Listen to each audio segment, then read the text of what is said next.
From Swagman Media, this is the Jolly Swagman Podcast. Here are your hosts, Angus and Joe.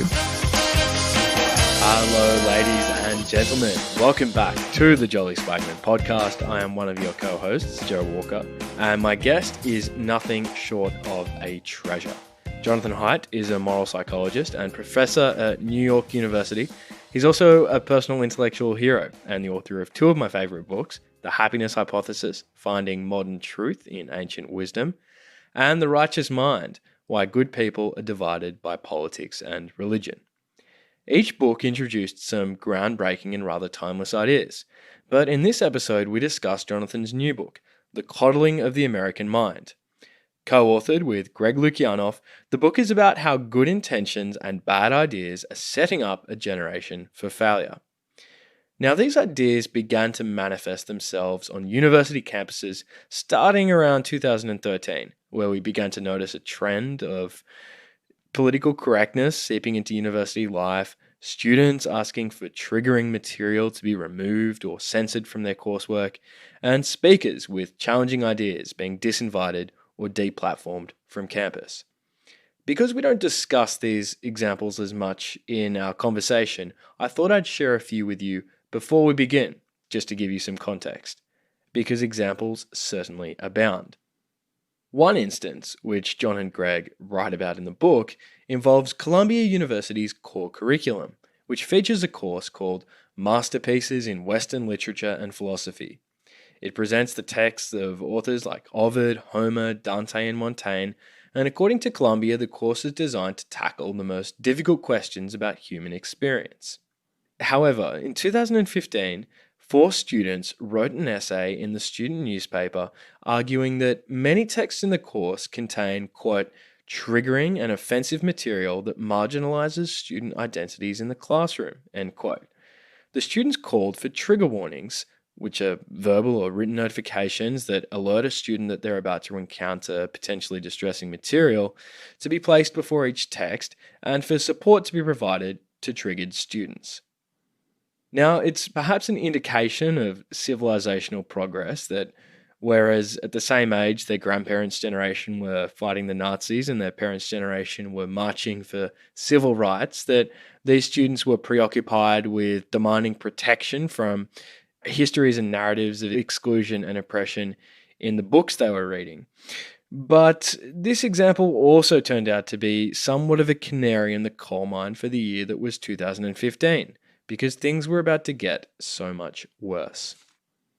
In October, at Claremont McKenna College near Los Angeles, a student named Olivia, whose parents emigrated from Mexico to California before she was born, wrote an essay in a student publication about her feelings of marginalization and exclusion.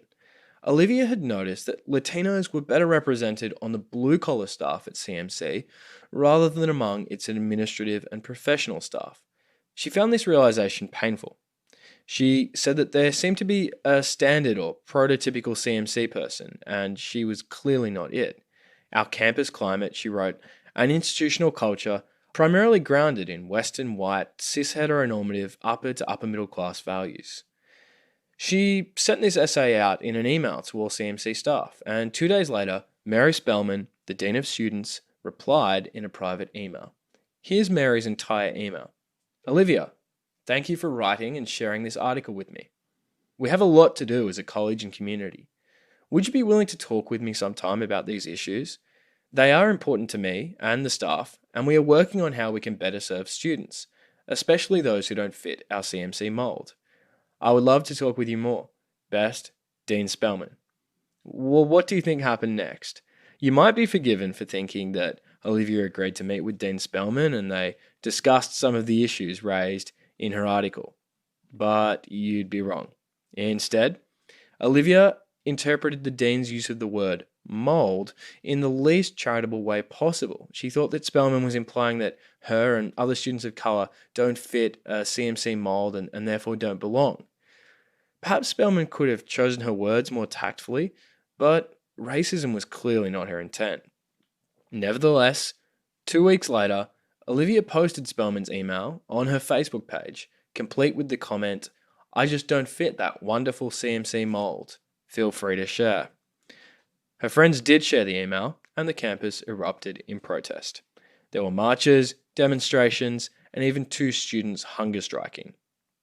You can see all of this in a YouTube video, which culminates in a protest being held in the university courtyard. After holding a minute's silence, the speeches begin, one after another. I'm a senior on ASCMC, and I've been on ASCMC since my freshman year. And I am unbelievably disappointed. We want mandatory and periodic racial sensitivity trainings for all professors. So now, we want a formal commitment in front of everyone from our administration to our proposals. As the emotions build, the protest's leaders summon their dean through bullhorns. Spellman, a slight, blonde, early middle-aged woman, steps forward gingerly. I'm Mary Spellman, I'm the Dean of Students, and as I said in my email today, I'm committed to changing what's going on our campus and continuing to be part of the solution to the problems that have been identified here and that have been identified before to me. She lists the diversity and tolerance initiatives that she's pursuing, and once again, she apologizes. And I am part of this as well, and I am sorry. I'm sorry. What will we do to change your heart? How can we change your heart? How can we change your heart? How can you change my heart? My heart doesn't need to be changed. I care deeply about students. How can we change your heart? One of the students bays, as if there's something nefarious hidden at the core of Spellman, and like an inquisitor or the inner party's O'Brien in Orwell's 1984, the students are determined to extract not just a confession, but a sublime conversion before they deliver Spellman to her fate. The students are clearly dissatisfied with Spellman's performance, and a young man of colour steps forward to offer his reply. It's literally your jobs to help us, to take care of us when we don't feel safe and supported on this campus. My experiences haven't been nearly as bad as some of the other people standing up here, but it still hurts me to know that you clearly don't give a shit. Later in the protest, a student's mother gets up to speak, and to laughter and applause, she berates Spellman for falling asleep during the proceedings, an act interpreted as nothing other than a sign of disrespect. But it's clear from the footage that Spellman wasn't falling asleep. She was trying to hold back tears. The university didn't fire Spellman, but nor did it support her. Faced with escalating pressure, she resigned her job. At the same time all of this was unfolding, another email imbroglio was occurring across the other side of the country at Yale University. A lecturer, Erica Christakis, wrote an email questioning whether it was appropriate, as the college dean's office had done, for Yale administrators to give guidance to students about appropriate and inappropriate Halloween costumes. Christakis praised the spirit of avoiding hurt and offence, but she worried that the growing tendency to cultivate vulnerability in students carries unacknowledged costs.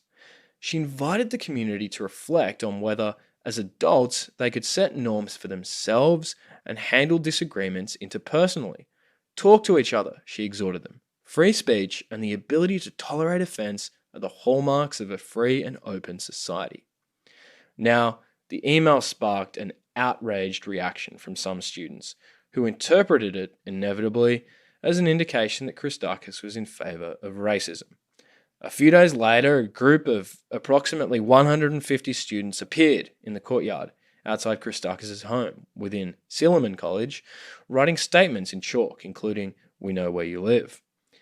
Erica's husband, Nicholas Christakis, who was also the head of college, came down to the courtyard, where the students demanded he apologise for his wife's email. He refused to renounce the email, but instead tried to reason with them, which you can see in another video on YouTube. I stand behind free speech. Yes, I do. Well, then that sorry doesn't mean anything. Even when it's offensive, especially when it's offensive. Even when it denigrates me. Even when it denigrates you, even though I don't agree with the content of the speech. I have the same objections to the speech that you do. The same ones. What happened next was nothing short of shocking. A young girl wearing a backpack steps forward to engage Christakis, but it quickly descends into yelling. Stay quiet! For all Silliman students. You understand that? As your position as master, it is your job to create a place of comfort and home for the students that live in Silliman. You have not done that. By sending out that email, that goes against your position as master. Do you understand that? Then No, I don't agree with that. Then why the fuck did you accept the position? Because Who I have the a fuck hired you? I have a different You vision should than you. step down. If that is what you think about being a master, you should step down. It is not about creating an intellectual space. It is not. Do you understand that?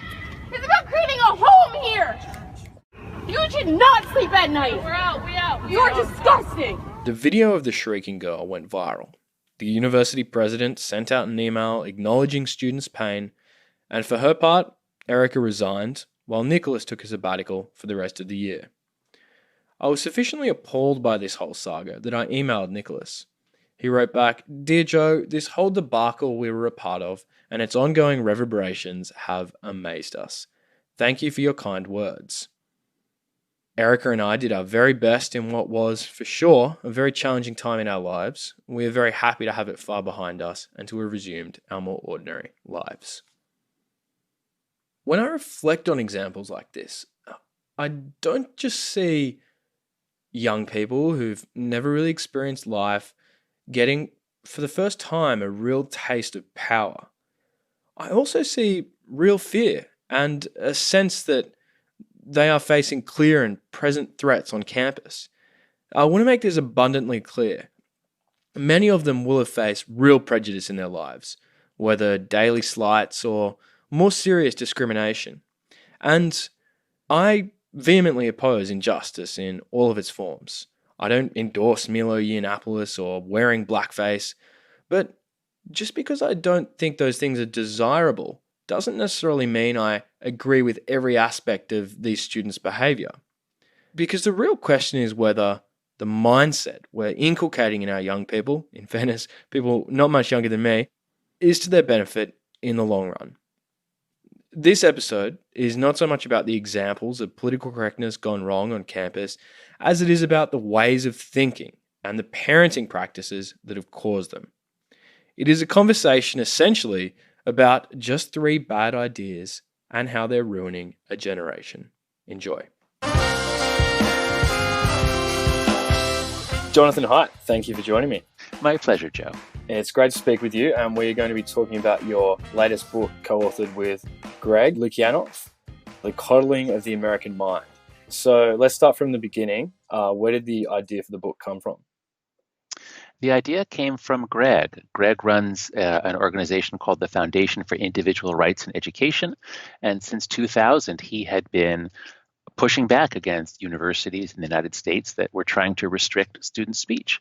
And in 2007, he had a very severe depression. Greg is prone to depression, and he had the most severe one of his life. He nearly killed himself.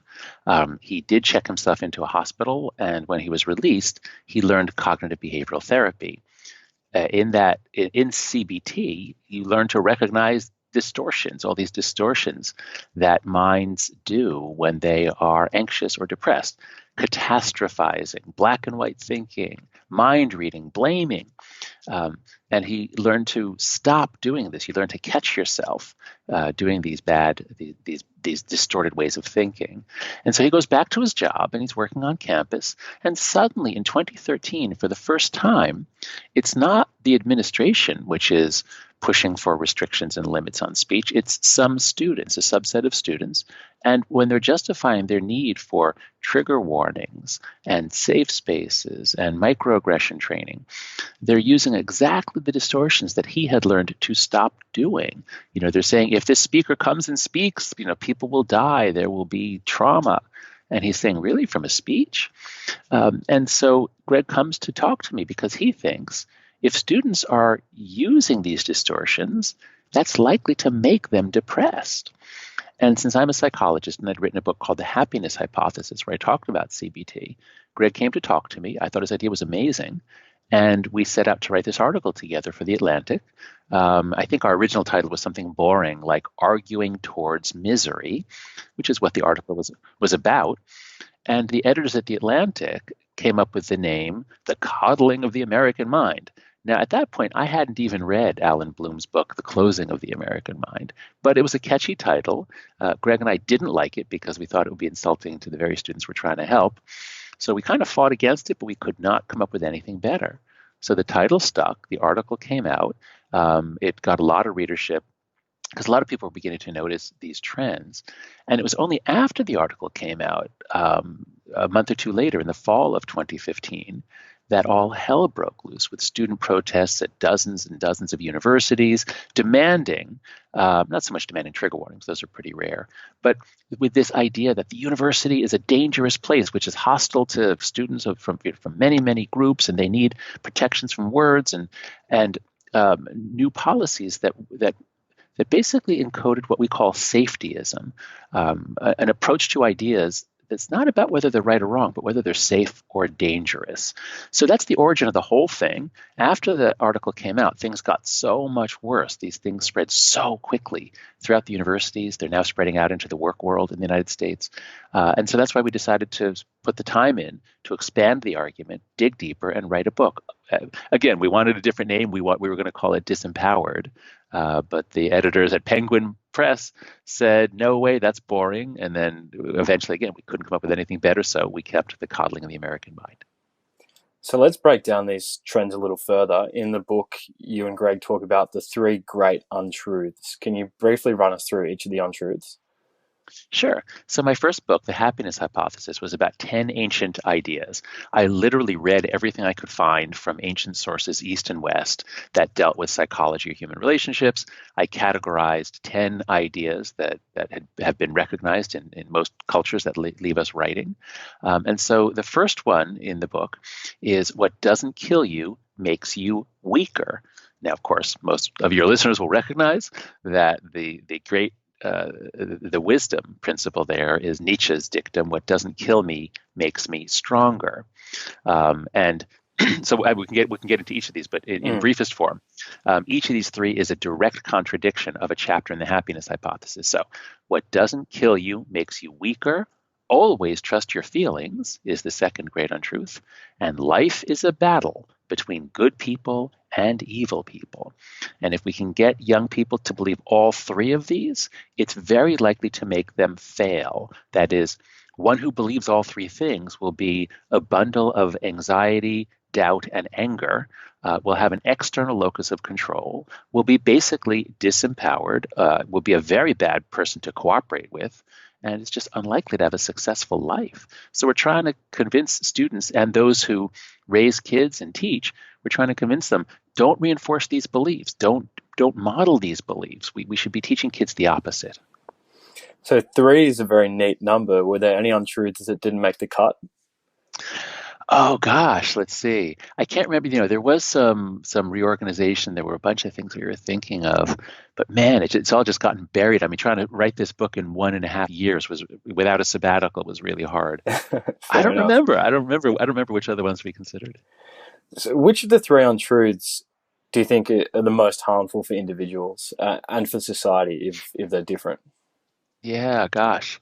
Well, let's go through them and see what they have different effects. So what doesn't kill you makes you weaker. That is the one. It's not that the kids are so guilty of that.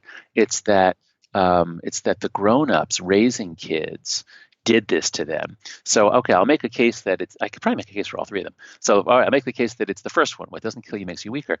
The subtitle of our book is How Good Intentions and Bad Ideas Are Setting Up a Generation for Failure. And so it's based on the idea of antifragility from Nassim Taleb, that there are many systems that actually need to experience adversity in order to grow strong. And if you deprive them of adversity, if you protect them, you don't have a chance to develop, to fill out. So the immune system is the best example of that. If you protect your kids, if you use all kinds of, if you raise your kid in a bubble, you're not helping him. You're actually crippling the immune system, preventing it from developing. So I'd say that's the one that's done the biggest number on our kids. And there's a rise. Oh my goodness, I've not looked in Australia. We'll get it. There's so much to talk about here. The rise in suicide and anxiety and depression is so sharp in the US, the UK, Canada, and Ireland. I've looked at those places. And I think there's some trends in Australia, but I shouldn't say that because I'm not certain yet. At any rate, that one has really messed up the kids' mental health.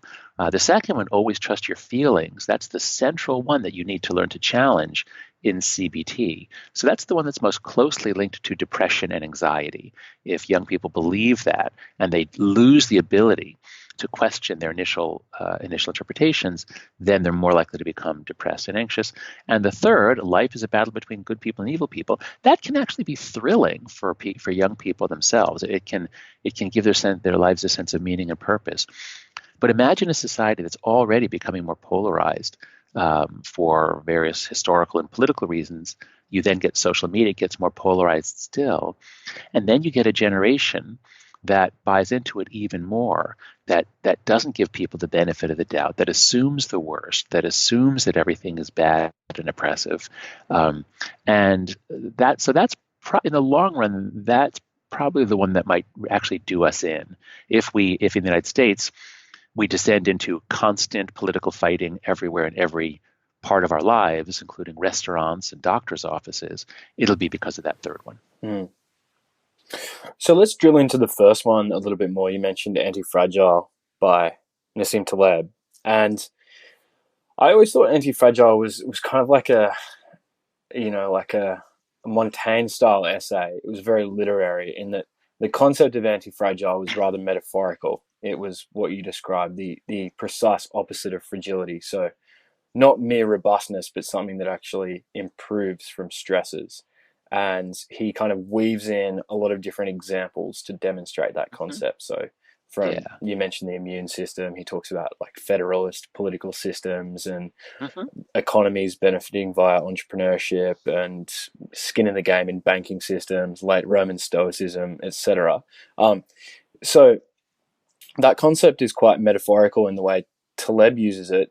Do you use it in the book in any sort of quantifiable psychological way, being an academic psychologist? Yes. So it's not so much a question of quantifiable versus metaphorical. It's is it a metaphor where we're trying to understand one thing in terms of another domain? That would be a metaphor. Or is it a psychological process? And I think it's exactly a psychological process, because it's not, antifragile isn't exactly the opposite of fragile psychologically, because it's really more antifragile I see as a description of systems over time.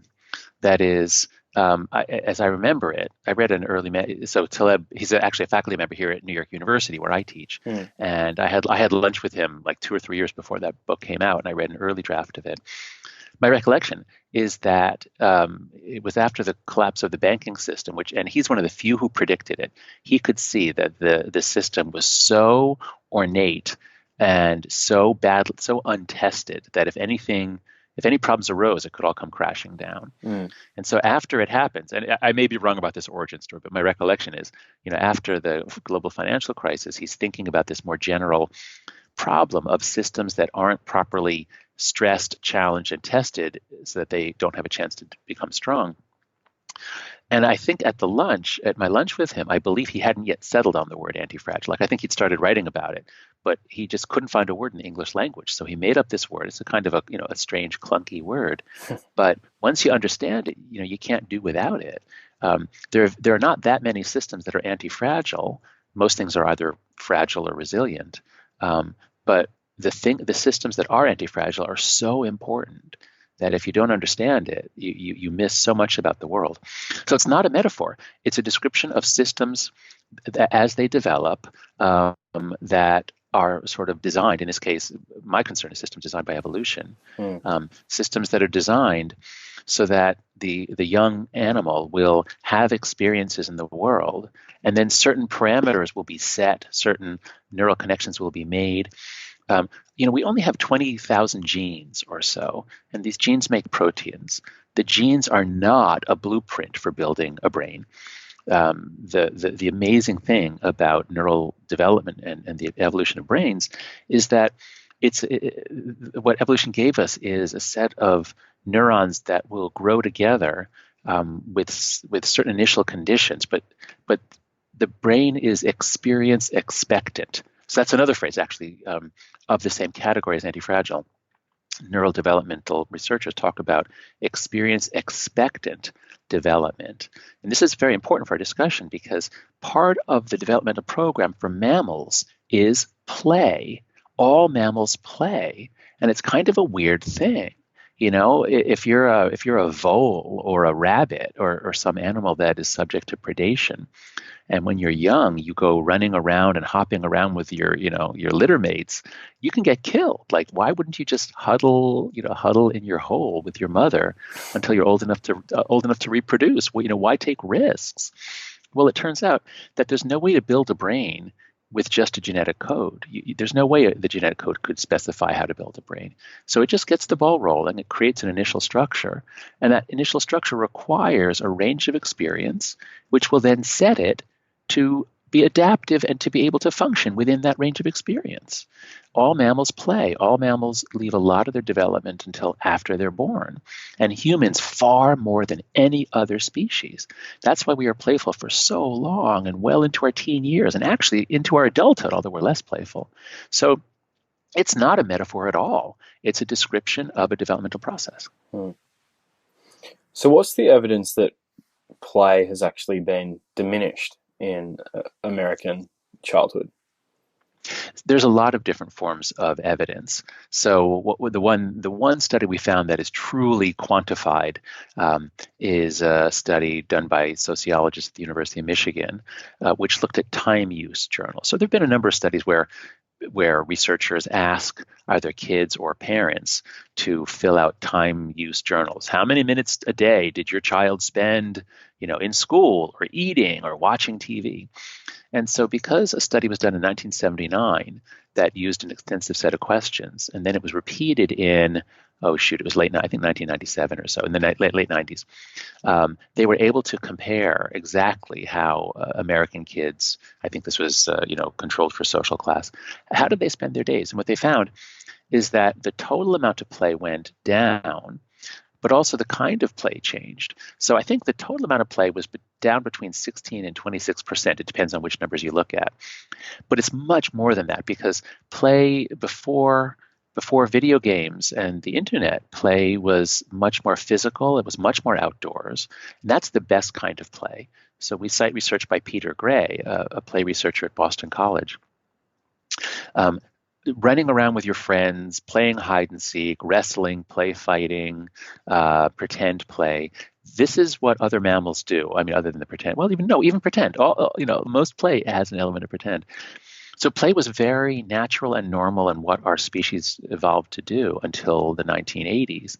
And then as Americans in particular freak out over the possibility that our children will be abducted, there were two high-profile abductions around 1980 that terrified us. And as we got cable TV and news channels that specialized in scaring us to death, we stopped letting our kids out. We literally stopped letting them outside without an adult watching them, and that was complete by the 90s. And by the early 2000s, Americans could actually be arrested if their kids were found playing outside. Because this was thought to be child abuse. Like, really, your kids are in a park and there's no grown-up there to watch out? What if they're abducted? It's not that this doesn't happen often, but it does happen. We've all heard about it, so we're all careful. Anyway, the point is, there's a lot of different kinds of evidence that the total play decreased. It moved indoors. A lot more of it involves one child and one computer and no other child. And so it's not the healthy kind of play in which you face risk and learn to overcome it, in which you encounter conflicts with others and you learn to overcome them. It's a kind of play that doesn't seem to confer many benefits. I just want to pick up on something you mentioned there about the exacerbation of media examples of, children being abducted and things like that. So obviously those are availability cascades. But exactly. What do you think was driving that in terms of the media's incentives? So I think it's, in America, we have a free market for almost everything that we can, and we have a First Amendment that makes it very difficult for the government to intervene in the media or news environment. And there are many benefits to that. But one problem we're now discovering, I think, is that when television was first developed, and there was a lot of regulation, there were just 3 television networks, and they were all pretty centrist or center-left. And Americans all got their news from the same sources. Around 1980, 81 is when cable TV really took off in the United States, and you had specialized channels. And now the argument for what was called the fair use doctrine, it was when I was growing up, there was rarely a political opinion expressed on a TV station, because if they did, they had to give equal time to the other side, and so they just avoided it. And once cable TV came along, there was no argument for that anymore, because, the other side has plenty of ways to get on TV. So once you have this proliferation of stations, some of which are ideological, but that's not actually so relevant here. Once you get news stations that are experimenting with different formulas, I mean, the idea of a news station that's 24 hours a day, I don't remember when CNN came in, but they have to fill that with something. And then there's multiple news stations, and I guess they just discovered that if a child is missing somewhere in Iowa, and they cover it, and they all camp out outside the kid's parents' home, people will tune in and watch the unfolding saga. And I just tweeted out an amazing article by Megan McArdle, a columnist for the Washington Post. I didn't know that the rate of school shootings has actually not increased in the United States. Most people, and I did too, thought we have a wave of school shootings. Kids are right to be scared. All our kids now, they go through lockdown drills. There's elaborate precautions. I'm not saying that's a bad thing, but it turns out that scaring the kids with this is a bad thing, because school, in the United States, roughly 10 kids a year die in school from gunshots. And that's been true since the 1990s. In the early 90s, it was actually higher. But the news and now social media put those few cases in our face. So as you say, availability cascades. We're now convinced that our kids are in constant danger. And guess what?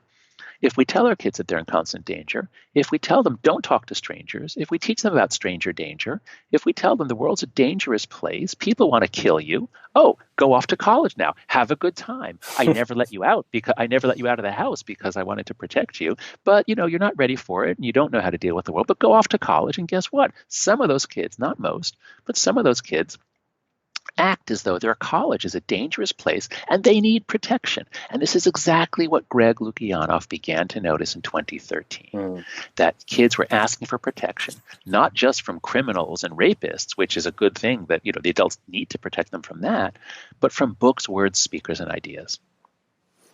I'll put a link up to Tim O'Karan and Cass Sunstein's original paper about availability cascades, but sadly we don't have time to explain the concept. Let's talk about the second great untruth, always trust your feelings. I thought maybe we could drill into some fun wisdom from the classics here, because you sort of draw on 2 sources, modern cognitive behavioral therapy, but also the wisdom of the ancients. And in the book, you mentioned the story of Boethius. Could you just briefly tell us that story? Sure.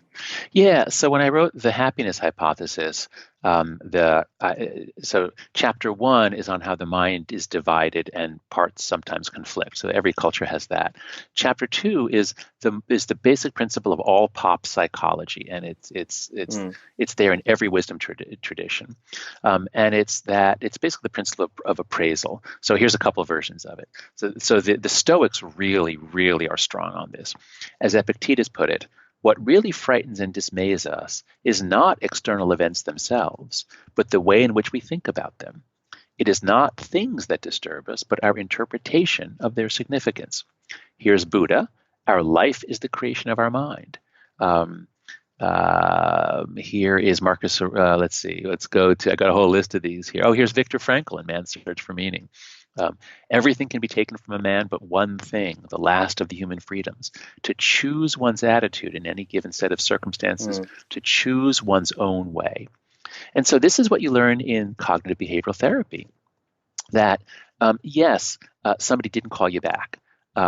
Maybe it's because they hate you. Maybe it's because they think you're a loser, but maybe it isn't. Why don't you look for some evidence? Let's see. So once our minds automatically go for the worst reading if we're depressed and anxious, And so part of maturity, part of wisdom, part of learning how to live in a complicated world in which bad things happen is you can choose your reactions. So anyway, sorry, a long prelude to saying the story of Boethius. So Boethius is a Roman, late Roman Empire, I think the 5th century AD. And he held all kinds of high offices, a very successful nobleman.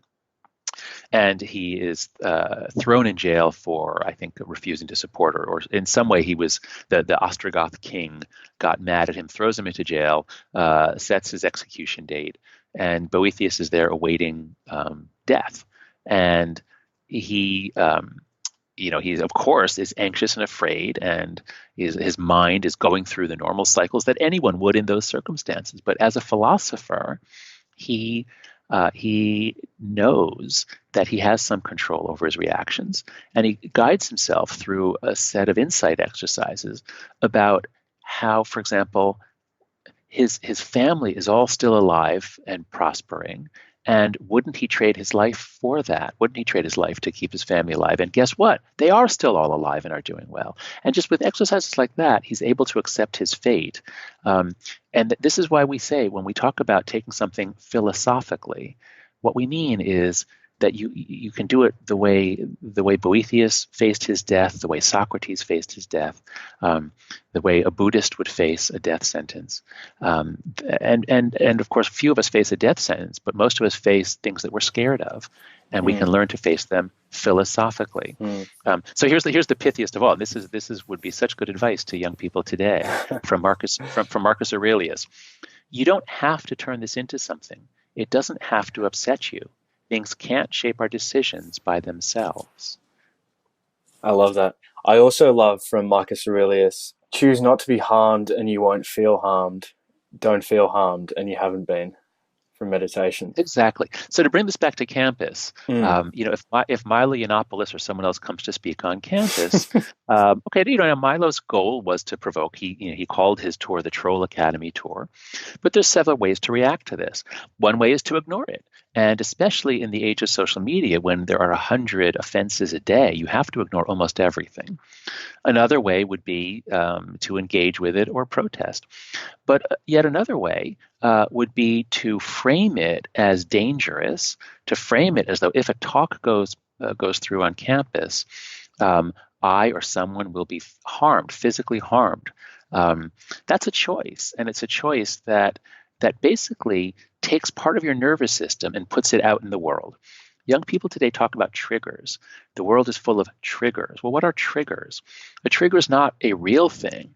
A trigger is a choice that you make to put a little bit of your nervous system out there in the world, so that if somebody says something or raises an issue, you now suffer. You are triggered.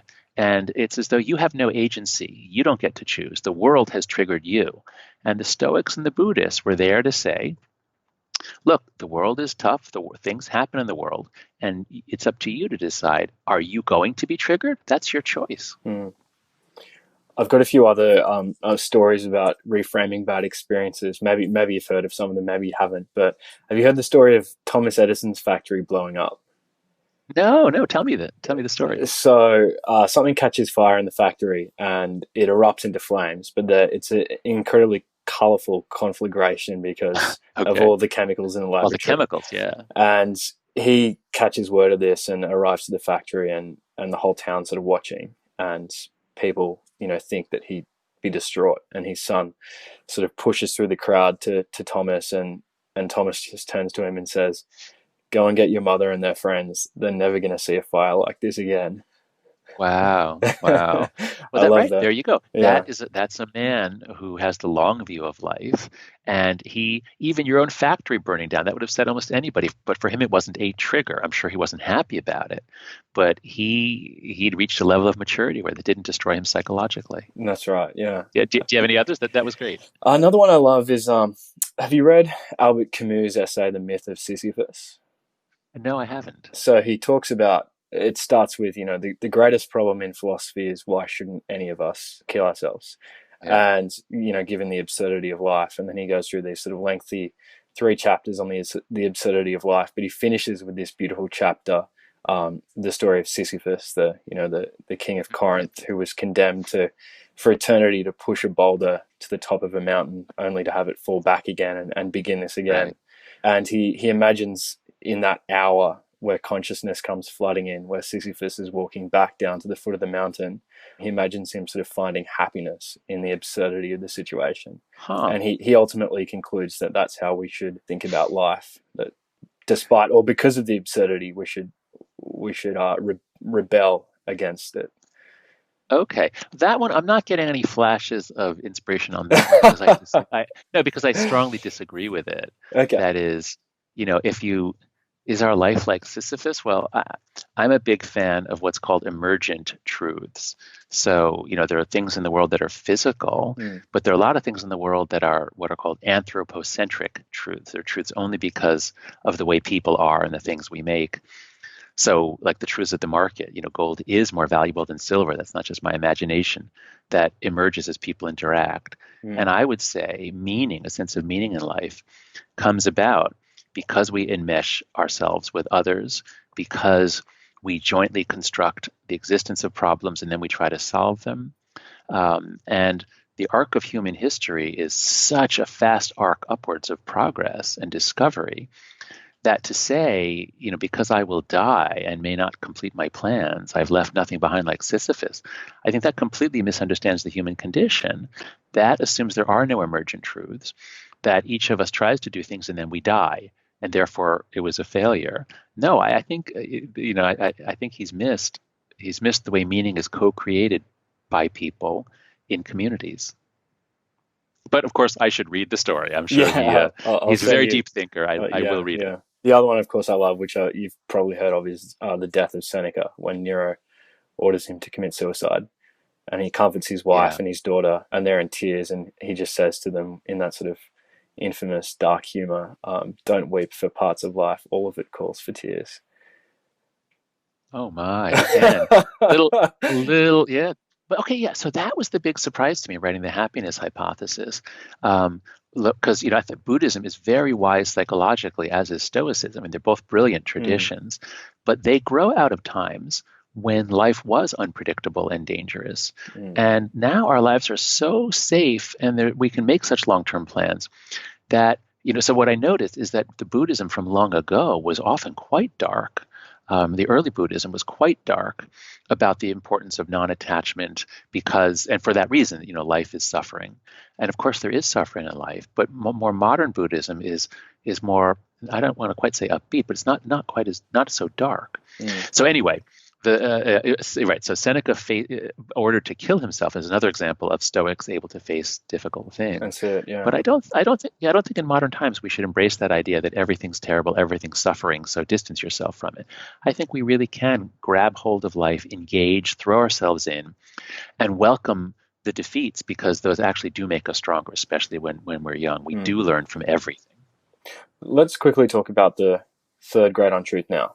So the idea that life is a battle between good people and evil people. You examine this idea through identity politics and the identity politics of common humanity versus common enemy. I want to ask you just a couple of specific questions around that. The first one is this. I've heard people interestingly compare identity politics or political correctness to a religion, where, for example, like privilege is the original sin, hate speech equals heresy, call-outs are witch hunts. Yes. How accurate do you think that analogy is? Yeah.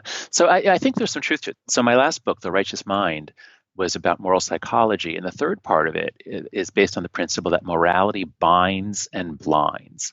And what that means is that humans have this amazing evolutionary trick. We're able to cooperate with people, as you and I are doing now. We're able to cooperate with people who are not our kin. And no other animal can do that in large groups unless they're siblings. Like bees, ants, wasps, and termites are all ultra-social. Humans are ultra-social too, but we do it, especially early in civilization, we do it mostly via religious practice. That is, every society, as the European explorers went around the world, they found the normal form of human sociality is, hunter-gatherer type, but it always involves dancing around a campfire or a sacred object, worshiping things together. We make something sacred. We develop rites to worship it together. And as we worship together, especially if we move together and literally circle it, we bind together, and then we have ideas of heresy. So we evolved for religion, for small-scale religion, I believe. We evolved to make things sacred. For a few thousand years, we had some really big religions, and those are not exactly fading out, but now many more people are moving away from big religions, but they can't move away from their religious minds. So people still make things sacred and dance around them, as it were. I think part of what's happening on college campuses and in certain parts of the left more, but you can find it on the right too. You get fringe sorts of groups that make something sacred, and any virtue carried to extremes becomes a vice. So the central insight here that those people have that you're talking about, like John McWhorter has written brilliantly on this. He's a linguist, a black linguist at Columbia University, and he's been writing just brilliantly about how the new form of identity politics is very much like Christianity. It's very much like a religion in exactly the way that you say. And this is what's made life on campus somewhat difficult, because we're all anti-racist. We're all opposed to racism. But there are some people, and especially in certain departments, we call them the grievance studies. So in certain departments that are organized not so much for scholarship as for activism, they have a form of identity politics that is very much about rooting out evil, accusing people of evil. And so it does become like a religion. And as I've tried to argue, any institution needs a telos, or a purpose.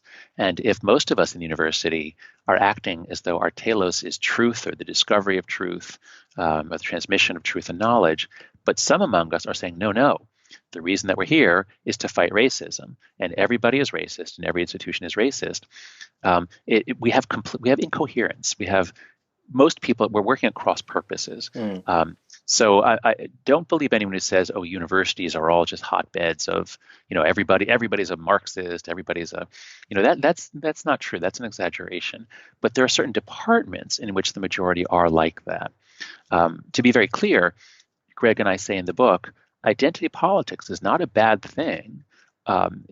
People have to organize for all sorts of things, and chess players can organize, and corn growers can organize and have a lobby. And so why can't Black people or LGBT? Everybody can organize. So identity politics is necessary. And what we say in the book is you can either organize using the principle of common humanity, which is you start by emphasizing something that we have in common.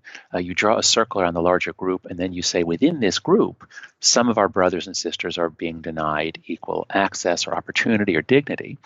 That's what Martin Luther King did in the United States, and many of the other civil rights leaders. That's the approach that Nelson Mandela took after he got out of prison. So this opens people's hearts. And of course, it's not that easy. Obviously, there's resistance. But in the long run, this seems to work. The other alternative is to say, let's all unite in our shared hatred of the oppressor or the enemy. And this is pretty effective in terms of uniting your group. And there are times when it might be necessary. So if it truly is an implacable foe who hates you and will never give an inch, then maybe you do need to do that.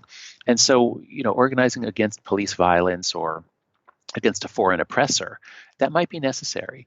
But a university campus, which has been trying for decades and decades to remove every vestige of racism that it can find, and sexism and homophobia, to take this approach on a college campus is really self-destructive. People pushing this form of identity politics often win battles. They often get concessions and policies, but they're winning not by persuasion. This is the sad thing. They're winning by bullying people. They're winning by intimidation. And this, I think, is why, as the big Hidden Tribes report said, if you Google Hidden Tribes, this wonderful report from More in Common in the UK, they found that majorities of every group black and white, male and female, young and old, majorities of every group dislike political correctness. There's only one subgroup, one of the 7 subgroups of American politics, what they call the progressive activists. They like it and think it's a good thing. But they make a lot of enemies. So in the long run, I think their victories are Pyrrhic victories, which strengthen the right, which push many people to the right, and which make, in America, we don't vote for what we like, we vote against what we hate. And a lot of people hate political correctness. How bad is this problem of the progressive activists overall? I was listening, as I was telling you before, to your interview with Ezra Klein today, and he made the point that, look, not everyone coming into the world and into society and our companies through these college campuses is thinking in this fragile way. It is a minority of people. So yes. Do you think the problem is overblown? So if the claim was most college students have lost their minds and become fragile snowflakes, that would be overblown, false. That's just not the way things are. Most college students are perfectly normal, happy, not depressed and anxious. They come to college, they want to learn. The problem is that a small group that have this different attitude, what they call the progressive activists, they're if that's one group within, and there's other groups, that's viewpoint diversity. That's a good thing. The problem is that when a group becomes dominant and is able to impose its norms on others, that's when a system breaks down, especially a system devoted to truth seeking. So I think it's a very serious problem for this reason, not because 30% of college students believe this. They don't. It's much smaller than that. The fragility, the safetyism, and the common enemy approach is what I'm saying. The problem is that this group has developed ways of arguing that are essentially intimidating. So if you talk to college students today, now this is an important point, not on most college campuses. There's no problem on most campuses. That is, we have 4,500 institutions of higher education in my country, and on most of them, nothing is happening. You don't find this stuff. But at the elite schools that are residential, and this is crucial, these ideas can only flourish when young people are together for 4 years in a very tight community. Then you can get these new quasi-religious norms. So what I've found as I've traveled around the United States talking about the book is that the rise of mental illness, the fragility, the safetyism, that's everywhere. It's a national and it's an international phenomena, probably related to the spread of social media and other things. But the politicization of it, the weaponization of it, the idea, the use of it to argue for certain restrictive policies, that is mostly in the northeast of my country and the West Coast. In other words, the very politically progressive parts of the country. There's nothing wrong with being on the left or being progressive, but anyone should want viewpoint diversity, because when your team gets to dominate, when everybody is on your side, you can't get any smarter. You develop arguments that sound good to you and your team, but they're never challenged. This was John Stuart Mill's basic point, that he who knows only his own side of the case knows little of that. So I think the problem is very widespread at our top schools in the Northeast and the West Coast, and they emerge with the generation that was born in 1995 and after, which we call Gen Z or Gen Z. I don't know what you say in Australia. And that generation they began graduating from college in 2016, 2017. So they've only been in the workforce for a year or two now. And already we're hearing many more reports of heightened anxiety and heightened sensitivity, many more complaints to HR, to human resources, because, workplaces vary, and sometimes people tell jokes, sometimes they tell off-color jokes.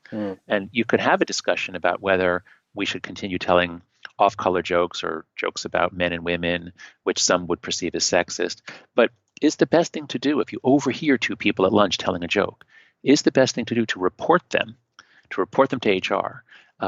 So this is the culture clash that is now coming into our workplaces. This new hypersensitive, easily outraged culture is quickly spreading into the corporate world in industries that hire from our elite schools. So it's not in manufacturing companies, but it is in media, the arts, and tech. Those are places where I'm hearing that they're becoming like college campuses. I'd also make the point that the conclusion that this is all overblown and overstated doesn't necessarily follow from the premise that this isn't the majority of people, only a minority of people have this fragile mindset. And the reason it doesn't necessarily flow is, to borrow another one of Nassim Taleb's ideas, the minority rule. That exactly, you have you got it. An intransigent minority, eventually the majority is just going to concede ground and allow new norms to be established. Yep, that's right. It's not so much that there's been a big change in the average attitude of students, although we had a very productive debate with some critics who said it was overblown, including some at Vox. So we had a really productive debate in which the upshot was that the attitudes of the average student have only shifted a little, but the dynamics on campus can change a lot when a few students will use techniques to shame and humiliate people who cross lines that only they can see. So at least that's the conclusion my side took from it, that if you focus on a change in dynamics, and it is, as you say, for the reason that Taleb identified, that a small but intransigent minority can change the behavior of the majority if the minority cares a lot more about these norms and is willing to enforce them. Which of any universities or maybe more broadly institutions should we look to as models for places that don't inculcate the great untruths and that hold to a better ideal instead of norms? Yeah, well, the only school that's really emerged as the public leader on this in the United States is the University of Chicago. I've spoken to where the university president and the administration has come out and said we don't do safe spaces. Now a dean accidentally said we don't do safe spaces. Period. What he meant to say was our classrooms are not safe spaces. Students, of course, are free to make whatever associations they want on their own time. So the University of Chicago has emerged publicly as the one really pushing more traditional norms of this is a place for debate. The university is a platform. We welcome you to make arguments and contest, but you have to make arguments. Now, there are many other schools that are also trying to go this way. I've spoken to many college presidents who want to go this way, and I think we're going to see a lot of them really come out publicly in the next year or two. But what I'd say, especially to your Australian listeners, is you have to really look out for the emergence of a set of ideas and a way of arguing. And you'll see it especially at your elite universities. And also you have to look at your elite, I don't know if you call them high schools, but the secondary schools, that students are in just before they come to university. And so if you see students arguing not just about whether ideas are right or wrong, but if they start using terms like safe versus dangerous, you're in trouble and this attitude is going to spread, and we can predict that depression and anxiety will follow. You also have to look out for the style of argument. College students need to learn how to do critical thinking, how to make assertions and back those assertions up with evidence, and how to challenge someone else's assertions with evidence and argument. And this new style, what happens with safetyism, is they almost never make actual arguments. It's almost all ad hominem or guilt by association. It's a style suited to the public square where your goal is to destroy your opponent. It's not a style suited to a community of discovery in which you challenge each other with arguments and evidence, and then over the process you all get smarter. That's the John Stuart Mill process.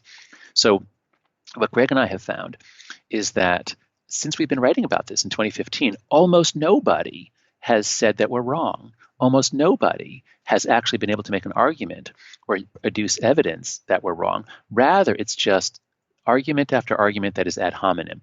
We're white men defending our privilege. We're winking at racists. We're encouraging the alt-right. That's all they ever say. And it got so bad that we actually put in a footnote in the book. I think it's in chapter 4. We put in a footnote saying, this new form of safetyism, this new culture, it doesn't make arguments on substance. It makes mostly ad hominem arguments. So we put that in, and we predicted. We said when a negative review is written, we predict it will mostly just talk about our white privilege and make ad hominem arguments. And sure enough, there's only been one really bad review. It was in The Guardian. It was by a woman in comparative literature in the humanities. And if you read that review closely, she never says that we're wrong. She just it's just guilt by association. My favorite one, she said, we quote, Haidt and Lukianoff quote Solzhenitsyn, as we do. And then she says, do you know who else likes Solzhenitsyn? Who wrote the introduction to a translation of Solzhenitsyn? Jordan Peterson. And this is an devil. argument that because Peterson and we both quote Solzhenitsyn, somehow this is supposed to mean that we're bad. Like it's ridiculous on many levels. But this is my point, that if you see this style of hyper politicized argument that relies on ad hominem and guilt by association, people have to call it out, root it out. You should not allow this in your universities or your schools. It's very bad for the students. It's very bad for cooperation. If you want to build a tolerant, inclusive, and diverse community, people have to give each other the benefit of the doubt and work together. This new style of common enemy identity politics guarantees eternal anger and division. It can never lead to a successfully diverse society. That's a great note to finish on. Jonathan, thank you so much. My pleasure, Joe. Good luck to you and your country. Thank you. That brings to a close my conversation with Jonathan Haidt. I hope you enjoyed that. And I hope you can see now why we should avoid at all costs allowing the three great untruths, that what doesn't kill you makes you weaker, that you should always trust your feelings, and that life is a battle between good people and evil people, to be instilled in the minds of our young. I also hope that you can think about the obverse of each of the three great untruths and how you can apply them in your own life. Firstly, remember that, as Nietzsche said, what doesn't kill you does make you stronger, at least up to a point. To borrow Nassim Taleb's metaphor from his book Antifragility, wind extinguishes a candle and energizes fire. You want to be the fire and wish for the wind. In the same way that exposure to dirt or bacteria can build up your immune system, or going to the gym and tearing your muscles brings them back stronger, find ways to seek out and profit from discomfort, not just comfort. There's a great book called Mindset by the Stanford psychologist Carol Dweck that you should read, and she talks about the difference between the fixed and the growth mindset. And even in the most trying times, always remember that, as Marcus Aurelius exhorted us, the impediment to action advances action. What stands in the way becomes the way. Display your weaknesses magnificently, flip adversity into advantage, and use setbacks and slights and sorry days as fuel for the fire. Secondly, be very skeptical of your feelings. Remember, that's very ancient software you're carrying around in your brain, shaped as it was over millennia. There's a quote of Richard Dawkins that I love in his book River Out of Eden that I often contemplate. He says that, and I quote, "All organisms that have ever lived, every animal and plant, all bacteria and all fungi, every creeping thing, and all readers of this book can look back at their ancestors and make the following proud claim. Not a single one of our ancestors died in infancy. They all reached adulthood, and every single one was capable of finding at least one heterosexual partner. Not a single one of our ancestors was felled by an enemy, or by a virus, or by a misjudged footstep on a cliff edge before bringing at least one child into the world." Now, your ancestors, all of them, did not survive into reproductive age as they did by being anything other than anxious and paranoid and hyper alert to every possible threat in the environment. But the world we live in today is orders of magnitude safer, at least if you're listening to this podcast, than anything our ancestors had to deal with.